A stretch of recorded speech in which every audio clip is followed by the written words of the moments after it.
মানুষের স্বভাবই হলো প্রত্যাশা করা, কিন্তু সেই প্রত্যাশা পূরণ না হলে মানুষ অল্পতেই হতাশা হয়ে পড়ে। একটা ছোট্ট ব্যর্থতা, সামান্য সমালোচনা কিংবা জীবনের অপ্রত্যাশিত বাঁক সবকিছু মনে হয় দম বন্ধ করে দেয়।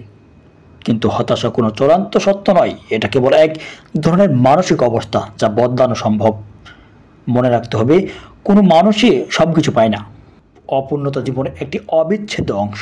অপূর্ণতাকে মেনে নিয়ে হতাশা অর্ধেক কমে যায়। ছোট্ট ছোট্ট সাফল্যতাকে মূল্য দিন। প্রতিদিনের একটি ভালো কাজ, একটা সুন্দর মুহূর্ত, এমনকি প্রতিটি হাসিও আপনার ইতিবাচক শক্তি দেবে। নিজেকে কখনো একা ভাববেন না। প্রিয়জনের সঙ্গে কথা বলুন, আল্লাহর কাছে প্রার্থনা করুন, অথবা বিশ্বাসযোগ্য কারোর সঙ্গে আপনার কষ্ট ভাগাভাগি করুন। কষ্ট ভাগ করলে হালকা হয়ে যায়।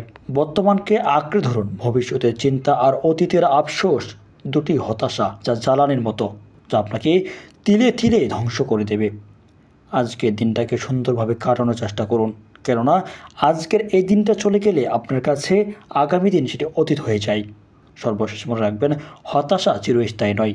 প্রতিটি রাতের পর যেমন ভোর আসে, তেমনই প্রতিটি সংকটের পরও নতুন সম্ভাবনার দুয়ার খুলে যায়। তাই জীবনের ছোট্ট ছোট্ট আনন্দকে আঁকড়ে ধরে অপূর্ণতাকে মেনে নিয়ে আশার আলোয় এগিয়ে চলাই হলো হতাশার মুক্তির আসল পথ। প্রিয় বন্ধু, আপনি কি এখনও হতাশ? আল্লাহর কাছে চান